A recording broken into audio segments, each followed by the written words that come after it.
So you decide you want to know more. Yeah, this can't be a sit-down story for me. I've been thinking that if I'm going to share the longer story of Marvello V, aka Pete V Boy, Peter Villanueva, then I gotta be on the move. The hard thing when you are a recovering addict and you share your story of what it was like for you, the further and further away you get away from it, that story, whatever you were, however it was, it sometimes gets harder to tell. It gets harder to share. And it's mostly because you just don't feel like that person anymore. You've gotten so far away from it, and you feel so different about yourself and about the world around you and about people. You don't feel helpless, you don't feel broken. So when you reflect back and people are wanting to know, what was that like? What was it like for you, during your addiction, during the time that you were lost? It gets hard because then you're taken back to that place. It's like almost a remembering, recollection of hard times, lots of tears, just overall not feeling good. And so that story is not always easily told, and it's not told, to a lot of great detail because, it's kind of an ugly story. And, who knows who's going to see it, right? I think it's the family that, your family, you don't want them to know all those ugly details of what you were and how you were, and then sharing with other people too, because you can't help but get judged a little bit, like, oh, if that was you before, who's to say that's not in you still? I know I did that to people. I once heard a story of a man. He was saved by the Lord, and he was basically a preacher, but he shared a story of when he was in the nut house. Basically, he was tied up and put in one of those restraining jackets, but yet here he is in front of me and other people, and sharing his story of God's love and redemption and freedom. But I couldn't help but judge him and think, ooh, that dude's nutso. So that's what makes it difficult sometimes to share the longer story.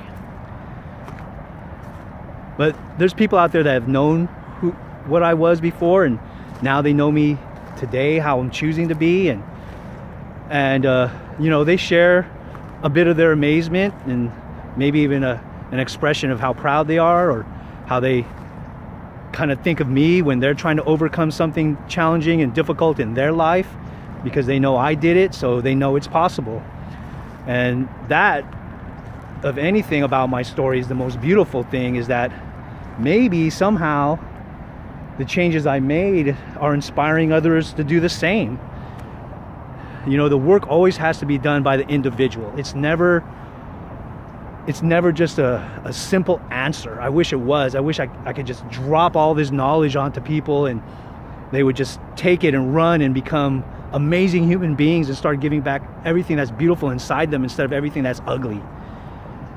So I used to deal drugs. I used to lie. I used to steal. I used to try to do insurance scams. I've set cars on fire to get money.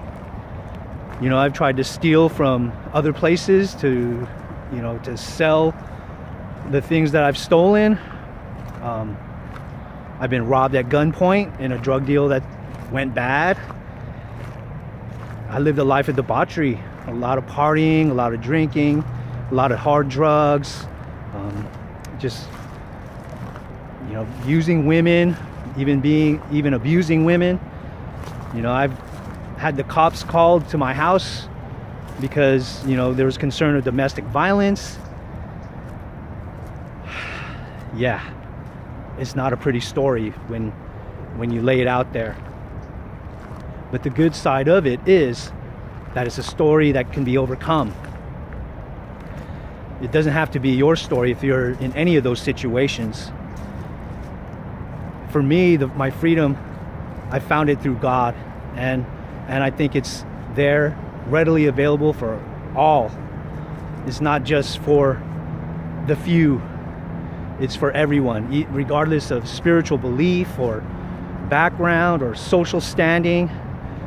God's love wants to pour into each and every single one of us, no matter where you are in the world right now. And ultimately, that would be the story I want to leave behind.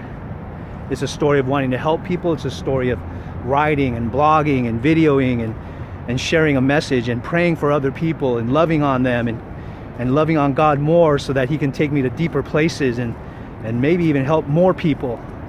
That's the real goal. That's the mission, if you will, for Marvello V. Not like what Pete did. That dude was nuts. He was lost. And he thought using people and taking advantage of people and not caring about people was the way to live. And once that got turned around, everything changed. I just couldn't be the same person anymore. And all the things that I got used to doing and the way I used to live, it just didn't feel good anymore. So that's the story, you know, the long of it a bit, I guess. I don't know if it benefits anyone, but you wanted to know, so that's why this video is here, and I hope you enjoy it.